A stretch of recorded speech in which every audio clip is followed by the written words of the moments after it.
I'm Sonya. I'm Bev. And I'm Kate.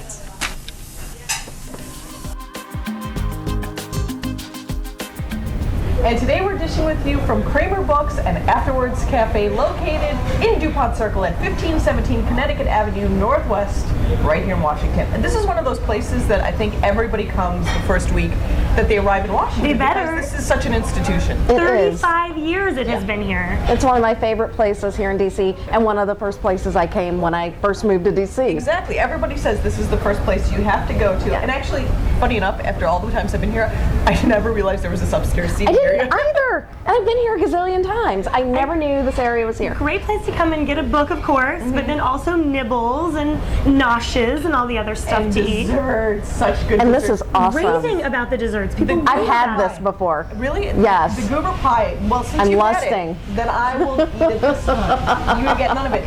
It's for the peanut butter lover, and I love the chocolate peanut butter combo. And there's something on the other end as well. It's a The chocolate. salted caramel chocolate yes. cake. But you know, they do this great thing here called shares. Sharesies, which they do a stack of 3, and you can get 3 of them for $19. You can buy them separately. And some of the shares are these amazing. I mean, this doesn't even look like a share. I could just eat this. The These mussels, really good. The Obama family chili. We are told that this is the Obama family chili recipe, although KramerBooks and Afterwards substituted red peppers for green peppers. I guess if they were blue peppers, they could like red state, blue state. And who doesn't love Okay. some tuna and avocado? This looks just yummy. Sushi grade Really good. tuna. Sushi grade? So it's yummy and. Can I do dessert first and work like dessert to dessert? Can I work that way? You Life can work is from the short. afterwards Nice. and go forward. We're here with Flo Stone. She's the president and founder of the Environmental Film Festival. Thank you so much for being with us. This is great. Should we start eating? Look yummy. Before we start eating, we want to know all about the Environmental Film Festival that's coming up a bit in mid-March. March 15th to 27th, we'll show 150 films at 60 different locations around Washington, D.C. And most of them are free. There are that many environmental films? Definitely. Many more. This is a top selection. Really? I hope this is news to people. I didn't know there were that many. I was just going to ask, how do you make a film about the environment? I mean, there are certain things you expect, but so many They're wildlife films. They're films about the built environment, about cities, about heroes and individuals, about disasters, about I think that's issues. probably what most people think of, It's a disasters. very wide range. How long have you been doing this festival? This is the 19th year. 19th year. I founded it in 1993, and it's grown every single year. Well, I think of the community being very green now, and everybody's conscious about it, and you've got moves like the Cove winning Academy Yes. Awards and whatnot. But 19 years ago, what was the industry like? The question was, you can't call it the Environmental Film Festival. No one will come, right? But there's so many. If you have that broad rubric, it's amazing the wonderful, fascinating, engaging films you can show. And we have 110 partners in Washington. So this is a big collaborative program all over the city. We're showing films from 40 countries. As of today, 80 filmmakers will be coming and 95 special guests to speak about the films. And again, most of them are free. And 85% of them are free. Are any of the filmmakers people that we might recognize? There aren't the Hollywood type of filmmaker, but Bob Nixon started the Earth Conservation Corps, and he's making an excellent film about Sylvia Earle, the great oceanographer, that'll be shown at the National Geographic. Stefan Jarl is one of the greatest filmmakers in Sweden, and he's showing a film at AFI called Submission, which is about actually toxic chemicals in your body. And a fascinating feature film.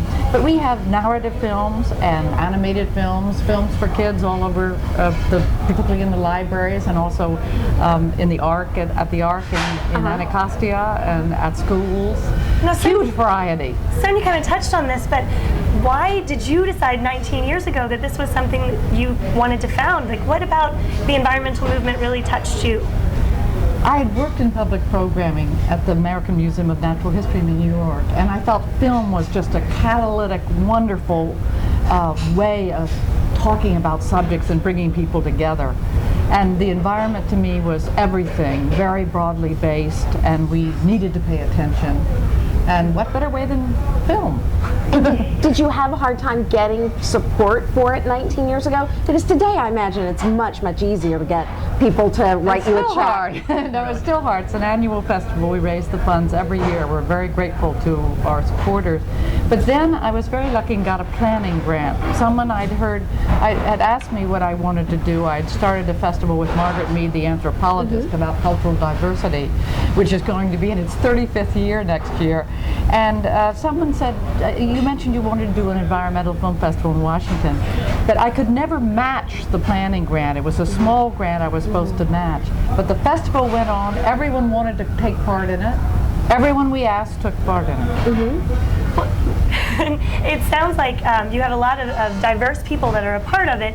Have you had like a film like The Cove come to this festival that then went on to win an award or something? Many, and I think many this year. Ones like Andy Goldsworthy's film on the Sculptors film went on to win. Gasland, we premiered last year. It was just up for the Academy Award.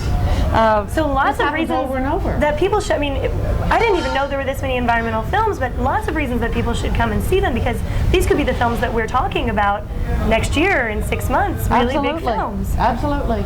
And we're premiering 65 films this year in the festival. Wow. So this is really a chance to see a great variety of films about important subjects with the filmmakers, and a wonderful exchange in most cases, almost every film, with the audiences. Do you have any sort of educational opportunities for young filmmakers who want to find their voice and want to go into the same We have genre? a student of filmmaking competition, which is at AU, and we show the winners there.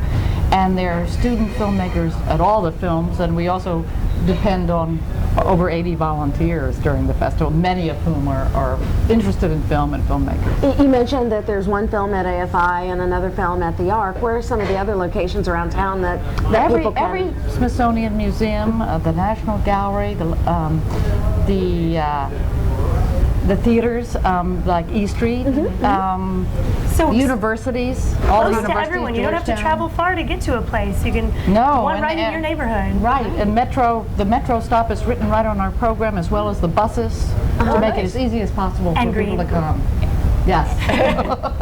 So remind folks when the festival is and where they can go for more information.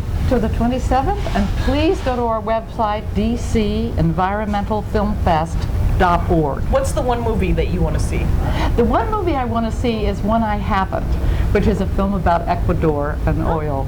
Oh. Wow. I save a couple every year that I don't see it, and I love seeing them with an audience and having that impact there of that experience. Well, we're going green and we're going to the movies. We're going to the Environmental Film Festival. It's in its 19th year. If you haven't checked it out, this is the year to check it out. You've got over a week to check everything out. And thanks for checking us out right here on the District Dish.